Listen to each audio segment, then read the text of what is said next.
السلام علیکم ورحمۃ اللہ وبرکاتہ۔ محترم بھائیوں، بزرگوں اور دوستوں، یہ ہمارا اصلاح معاشرہ کا 882واں سبق ہے۔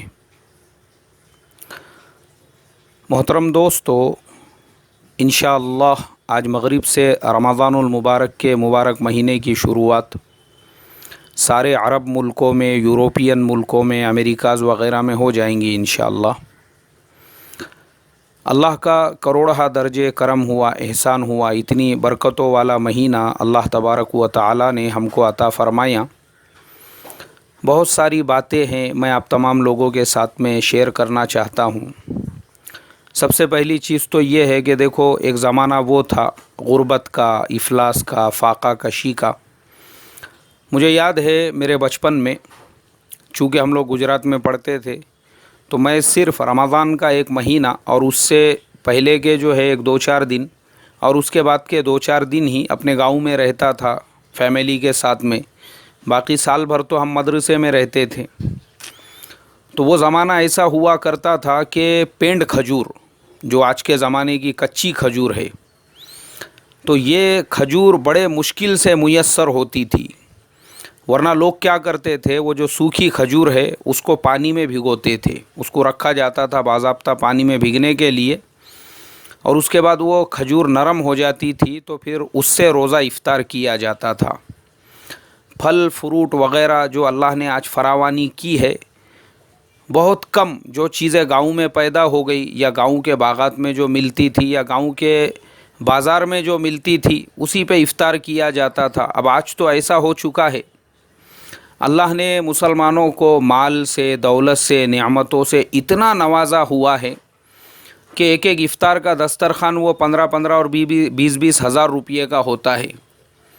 اس کے اوپر اجوا کھجور، پھر اور دوسری الگ الگ نمونے کی کھجوریں، کھانے کے لیے بکرے کی پوری ران رکھی ہوئی ہے، الگ الگ ٹائپ کی بریانیاں ہیں، الگ الگ طریقے کے کھانے ہیں، الگ الگ طریقے کے سموسے ہیں، الگ الگ طریقے کے ڈیزرٹ، اس میں کسٹرڈ، اس میں پتہ نہیں اور کس کس طریقے کے حلوے اور مٹھائیاں رکھی ہوئی ہے۔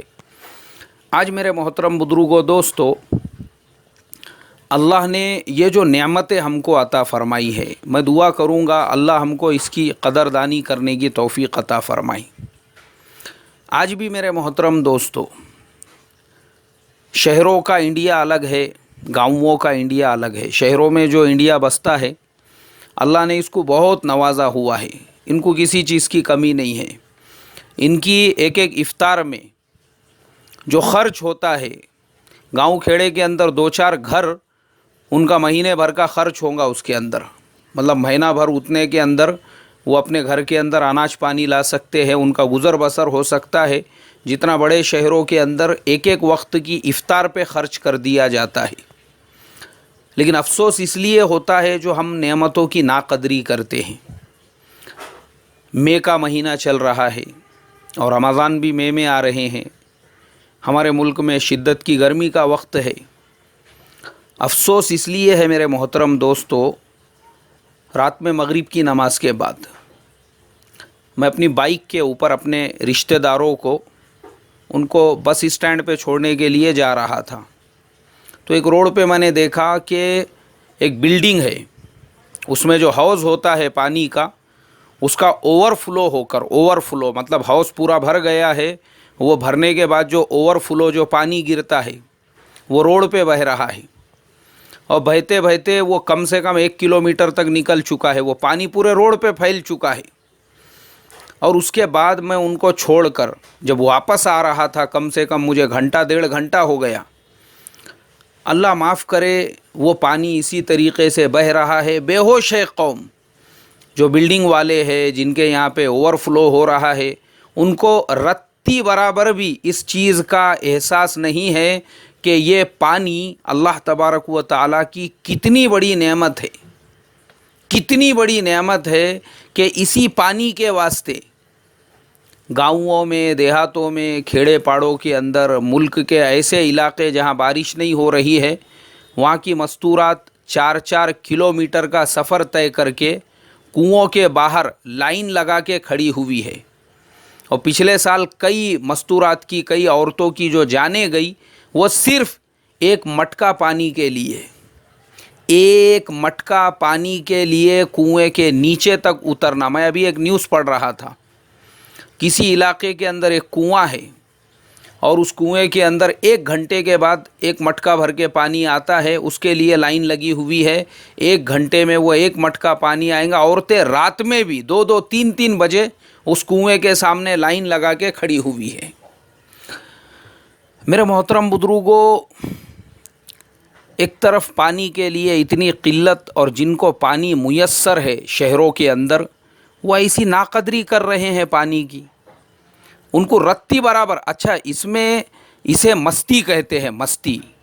یہ جو ہے نا، یہ مستی ہے، یہ اللہ نے نعمتوں کی فراوانی کر دی تو مستی آئی ہوئی ہے یہ۔ اور یہ ایسے جو مستی خور ہوتے ہیں نا، زیادہ دن پچتا نہیں ان کو۔ مستی والوں کی مستی اللہ جرا کر رہتا ہے۔ جب مستی جر جاتی ہے اس کے بعد پھر پتہ چلتا ہے کہ پانی کسے کہتے ہیں، پانی کیا کیا، مطلب کتنی بڑی نعمت ہے۔ میرے محترم بزرگوں، رمضان کا مبارک مہینہ غم گساری کا مہینہ ہے، غم خاری کا مہینہ ہے، ہمدردی کا مہینہ ہے۔ اللہ نے آپ کو نعمتوں سے نوازا ہے، اپنی نعمتوں کے دسترخوان کو اور لوگوں کے لیے بھی بڑا کرو اس کو۔ جن کو اللہ نے مال دیا ہے، دولت دی ہے، نعمتیں دی ہے، میں درخواست کروں گا ایسے لوگوں سے کہ بھئی آپ کے پڑوس میں جو غریب رہتے ہیں، کیونکہ ہمارا جو زمانہ ہے نا، وہ ہے خود غرضی کا، مفاد پرستی کا۔ ہم ہے 1 نمبر کے خود غرض اور 1 نمبر کے مفاد پرست۔ ہمارے گھر میں کچھ پک رہا ہے تو وہ 10 کلومیٹر دور ساڑو کے گھر پہ جائیں گا، ڈبہ ٹفن بھر کے۔ اچھا، غلط نہیں ہے، آپ کا رشتہ دار ہے، آپ اس کے ساتھ میں حسن سلوک کا معاملہ کر رہے ہو، بہت اچھی بات ہے، صلہ رحمی کر رہے ہو، بہت اچھی بات ہے۔ ارے لیکن تیرے دیوار سے لگ کر جو پڑوسی ہے بیچارہ، غریب ہے، محتاج ہے، مسکین ہے، جو بستی میں تیرا گھر ہے، تیرے اطراف میں جو رہنے والے ہیں، کئی ایسے ہیں جن کے معصوم بچے کھجور کے لیے ایڑیاں رگڑ رہے ہیں، جن کے معصوم بچے شربت کے لیے ایڑیاں رگڑ رہے ہیں، ان کے گھر پہ اناج کے واندے پڑے ہوئے ہیں، اور اس کے ساڑو کے گھر پہ 10 کلومیٹر دور 4-5 ڈبے بھر کے جا رہے ہیں۔ اور تھوڑے دوری پر اس کے جو دوسرے رشتہ دار، جان پہچان والے، دوست والے، یا پھر کسی سے اگر کوئی مفاد ہے، غرض ہے، اللہ حفاظت فرمائے۔ میرے محترم بزرگوں، دوستو، یہ انتہائی افسوس کی بات ہے ہمارے لیے، یہ ہماری خود غرضی ہے۔ یہ غریبوں کو چھوڑ کر، محتاجوں کو چھوڑ کر، مسکینوں کو چھوڑ کر، اس طریقے سے خالی جس سے اپنے مفاد وابستہ ہے اس کا دھیان رکھنا، اس کا خیال رکھنا۔ ارے دسترخوان کو وسیع کرو، یہ غم خاری کا مہینہ ہے، بار بار فرمایا اللہ کے نبی صلی اللہ علیہ وسلم نے حدیث میں۔ تو اپنے پڑوسیوں میں، اپنے جان پہچان میں جو بیچارے محتاج ہے، جو بیچارے مسکین ہیں، جو بیچارے ایسے ہیں کہ بیمار پڑے ہوئے ہیں بستر کے اوپر، تو ہماری زکوٰۃ سے وہ کیوں محروم ہیں؟ ہم اناج پانی خرید کے ان کے گھر پہ لے جا کر دے، ان کی ضروریات کو پورا کرے۔ ان کے بچے اگر وہ کپڑوں کے لیے محتاج ہے، ان کی حاجت کو ہم پورا کرے، یہ فرض ہے ہمارے اوپر، کسی کا پڑوسی ہونے کے ناطے سے، کسی کے محلے میں ہونے کے ناطے سے۔ اور اس کے علاوہ میرے محترم دوستو، مسجدوں کے اندر بھی بہت سارے جو لوگ ہیں وہ الگ الگ کپے لگا کے بیٹھتے ہیں افطاری کے لیے۔ میرا 4 دوستوں کا کپا، میرا 6 دوستوں کا گروپ، میرا 8 دوستوں کا گینگ، سب اپنے اپنے لگا کے بیٹھے ہوئے ہیں۔ اب اس میں اپنے اعتبار سے اب ایک آدھا بیچارہ غریب آ گیا، چندے والا آ گیا، مسافر آ گیا، اب اس کو نہیں معلوم ہے، بیٹھا ہوا ہے، اس کو پتہ ہی نہیں میں کہاں بیٹھوں۔ اب ہم سب بیٹھے اپنے اپنے 4-4 5-5 8-8 10-10 کا گروپ لے کر۔ ایسا مت کرو۔ آنے والا چاہے وہ مہمان ہو، مسافر ہو، چندے والا ہو، کوئی بھی ہو، ہمارا دل اور ہمارا دسترخوان اتنا وسیع ہونا چاہیے۔ ارے بھائی آئیے بیٹھیے، تشریف رکھیے، آپ بھی ہمارے ساتھ میں شامل حال ہو جائیے۔ ہر ایک کے لیے اللہ نے آج کمی نہیں کی نعمتوں کی۔ میں تو ایسے لوگوں کو اپل پوٹیا سمجھتا ہوں جو کھانے پینے کے معاملے میں جو ہے وہ بخل کرتے ہیں، کنجوسی کرتے ہیں. کیونکہ میرا اپنا پرسنل معاملہ تو ایسا ہے کہ میں مسجد میں کسی کام کے لیے گیا اور مجھے وہاں پہ بھی کوئی مسافر نظر آیا تو میں ہاتھ پکڑ کے اس کو اپنے ساتھ میں لے کر جاتا ہوں اور کھانا کھلاتا ہوں. یہ میری اپنی ترتیب ہے. کیونکہ بیچارہ ایک دوسرے گاؤں سے آیا ہوا ہے، کون ہے، کہاں ہے، کس کام سے آیا تھا، فلانے کام سے، کوئی جانتا نہیں پہچانتا نہیں. تو کھانا کھلانا، کھانا پینا، اللہ نے آج کے زمانے میں یہ بہت بڑی چیز نہیں رکھی ہے. اللہ نے نعمتوں کو اتنا زیادہ فراوانی کر دی ہے، عام کر دیا ہے آج کے زمانے میں کہ اگر آپ روزانہ 10 لوگوں کو بھی کھانا کھلاؤ تو کمی نہیں ہونے والی ہے آپ کو. تو اس کے لیے میرے محترم دوستو، رمضان کے مہینے میں اللہ نے آپ کو جو نعمتیں عطا فرمائی ہیں، اور دوسری چیز آپ کے کوئی رشتہ دار گاؤں میں رہتے ہیں، کھیڑے میں رہتے ہیں، کیونکہ ابھی بڑے شہروں کے اندر اللہ نے مسلمانوں کو نوازا تو گاؤں کھیڑے میں جو ان کے رشتہ دار رہتے ہیں وہ بیچارے پریشان ہیں، قسم پرسی کی حالت میں ہیں. ان کا بھی ہم خیال رکھیں، ان کے ساتھ میں بھی ہم ہمدردی کا معاملہ کریں، تحقیق کریں، پتہ کریں فلانے رشتہ دار کا کیا حال ہے، فلانے رشتہ دار کا کیا حال ہے. اور جتنا اپنے سے ہو سکتا ہے ہم زکوٰۃ سے، اگر وہ زکوٰۃ کے مستحق ہے تو زکوٰۃ سے ان کی مدد کرے، صدقے کے مستحق ہے تو صدقے سے ان کی مدد کرے. اب بولنا ضروری نہیں ہے کہ یہ زکوٰۃ کا پیسہ ہے یا صدقے کا پیسہ ہے، ان کو ہدیہ بول کر دے، تحفہ بول کر دے، بالکل جائز ہے آپ کے لیے. وہ آپ کو معلوم ہے، اللہ کو معلوم ہے یہ زکوٰۃ کا اماؤنٹ ہے یا صدقے کا اماؤنٹ ہے. ان کو بولنا ضروری نہیں ہے. آپ تو ان کو ہدیہ بول کر دے رہے ہو، تحفہ بول کر بالکل دے سکتے ہیں آپ. اور دوسری چیز میرے محترم دوستو، اپنے ماں باپ کے ساتھ میں بھی، کیونکہ آج کا جو زمانہ ہے نا، اکثر نوجوان وہ الگ رہنے لگ گئے ہیں. جورو، میرے بچے، میری فیملی، میں الگ رہوں گا. تو یہ اپنا کھراڑا لے کے الگ رہنے لگ گیا. وہ ماں باپ بیچارے جنہوں نے اس کو پیدا کیے، پالے پوسے بڑا کیے، وہ بیچارے آج بھی اکیلے افطاری کر رہے ہیں، وہ اپنا اپنا پکا رہے ہیں. شرم کی بات ہے دوستو، شرم کی بات. ایسی اولادوں کے لیے شرم کی بات ہے کہ رمضان کے مبارک مہینے میں بھی جس ماں نے اس کو بچپن سے گرم گرم پراٹھے کھلا کے جوان کی، اور ماں کے ہاتھ کی افطاریاں کر کر کے اور سحری کر کر کے یہ جوان ہوا، پہلوان ہوا، آج اگر اس کی ماں پھر اپنے ہاتھوں سے پکانے کو محتاج اور مجبور ہے، شرم کی بات ہے ایسے نوجوان کے لیے.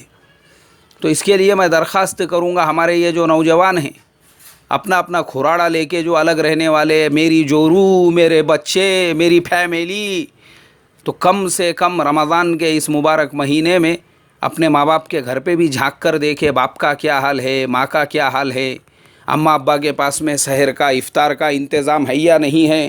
یہ تو دوستوں کے ساتھ میں کبھی یہاں افطار کر رہا ہے، کبھی وہاں افطار کر رہا ہے، کبھی اس کی سحر یہاں ہو رہی ہے، وہاں ہو رہی ہے. اور ماں باپ کا حال یہ ہے، وہ بیچارے وہی سوکھے ٹکڑے کھانے کو مجبور ہے. ماں باپ کا حال یہ ہے. ایسا مت کرو، اس لیے کہ اکثر گھرانوں میں خیر اور برکت جو آتی ہے وہ گھر کے بوڑھوں کی برکت سے آتی ہے. یہ ساری جو مستی ہے انہی بوڑھوں کی برکت سے ہے. یہ دکان کا جو دھندا ہے انہی بوڑھوں کی برکت سے ہے. یہ نوکری کا جو پیسہ ہے انہی بوڑھوں کی برکت سے ہے. یہ کچن کے اندر جو عیش و آرام ہے انہی بوڑھوں کی برکت سے ہے. یہ بہویں جو مٹکتے پھر رہی ہے ادھر سے ادھر، اور روزانہ نیا فیشن ان کا جو چینج ہو رہا ہے، جو اتنا پیسہ آ چکا ہے مرد کے ہاتھ میں، یہ انہی بوڑھوں کی برکت سے ہے. ان کی برکت سے رہا ہے، عیاشی تمہاری چل رہی ہے. تو ایسے حالات میں ان کو مت بھولو، ان کو مت فراموش کرو. وہ ماں باپ کی آنکھوں میں اگر آنسو آ گئے، جس ماں نے آج تک تیرے لیے دعائیں کی، ربنا ہب لنا من ازواجنا و ذریاتنا قرۃ اعین، یہ دعا کر کر کے تیرے ماں باپ نے جو تجھے بڑا کیے تھے، ایک آنسو اگر ان ماں باپ کی آنکھوں میں آ گیا، اے اللہ، معلوم ہوتا پیدا ہونے کے بعد کہ یہ ایسی نکلنے والی اولاد ہے جو ہم کو ہی خون کے آنسو رلانے والی ہے، تو اے اللہ ایسی اولاد کو تو ہم کسی کچرا کنڈی میں پھینک دیتے تھے. وہ جو ماں کے دل سے یا باپ کے دل سے نکلی تو اجڑنے کے لیے کافی ہے. اجڑنے کے یہ ساری عیاشی، یہ ساری جتنی بھی مستی ہے، میرے محترم دوستو، ماں باپ کی اللہ حفاظت فرمائے. جتنی ماں باپ کی دعائیں اللہ کے نزدیک مقبول ہوتی ہے، اتنی ہی ماں باپ کی اللہ کے عرش کو ہلانے کے لیے کافی ہوتی ہے. اس کے لیے رمضان کے مبارک مہینے میں اپنے ماں باپ کو مت بھولو، اپنے ماں باپ کو مت بھولو، اپنے ماں باپ کو مت بھولو. اللہ مجھے آپ کو عمل کی توفیق عطا فرمائے. رشتہ داروں کے ساتھ، ماں باپ کے ساتھ، دوستوں کے ساتھ، پڑوسیوں کے ساتھ، سب کے ساتھ ہمدردی، غم گساری، غم خاری کا حسن سلوک کرنے کی توفیق عطا فرمائیں، اور اس رمضان کو میرے تمہارے لیے امن عافیت کا ذریعہ بنائیں. میری جانب سے اور میرے فاؤنڈیشن اصلاح معاشرہ فاؤنڈیشن کے جانب سے آپ کو، آپ کی فیملی کو بہت بہت رمضان مبارک. السلام علیکم ورحمۃ اللہ وبرکاتہ.